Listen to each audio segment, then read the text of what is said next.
দিনে শুরু হোক বা একটা পড়ন্ত বিকেল, বেন্টিক স্ট্রিট মানে চাঁদনি চক এরিয়া, এই এলাকাটা এমনিই জনবহুল, মানে রাশ টাইম ইজ অলওয়েজ দেয়ার।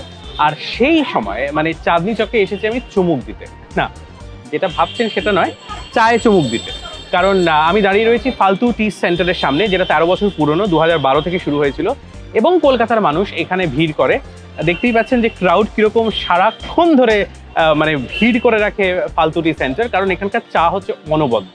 কুল্লোর বাড়ি চায় যেটাকে আমরা বলি, সেই চাটা এখানকার একদম সিগনেচার। মানে ওপর বেশ একটা স্বর রয়েছে, চায়ের মধ্যে ডিস্টিংক্ট একটা অন্যরকম ফ্লেভার রয়েছে, মানে ঠিক চা চা নয়, একটু বেশি মন যদি চায় সেই চায়ের ইনগ্রিডিয়েন্টটা রয়েছে। আর মাটির ভারে সার্ভ করা হচ্ছে, সব কিছু মিলে বেশ একটা অর্গ্যানিক ব্যাপার রয়েছে তো অবশ্যই। এবং এখানে যা ভিড় থাকে, মানে আমি যে এইটুকু দাঁড়াতে পেরেছি সেটাই কিন্তু একটা বিশাল পাওয়া। তো ফালতু টি সেন্টারে আজকে এক্সপ্লোর করব এখানকার চা এবং তার সঙ্গে চায়ের সঙ্গে টা কি একবার দেখে নিই। চায়ের সঙ্গে চায়ের কথা বলছিলাম, যেটা ফালতু টি সেন্টারের একটা স্পেশালিটি, 13 বছর ধরে যেটার একটা লেগেসি তো অবশ্যই রয়েছে। মালাই টোস্ট এই মুহূর্তে আমার সামনে রয়েছে, একটু কামড় দিয়ে দেখি।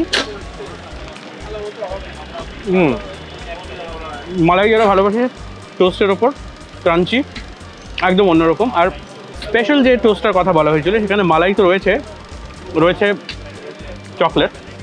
তো if you have a sweet tooth for chocolate, dripping chocolate, malai toast, tea, ফালতু চা, আর কি চাই? আসতেই হবে ফালতু টি সেন্টারে।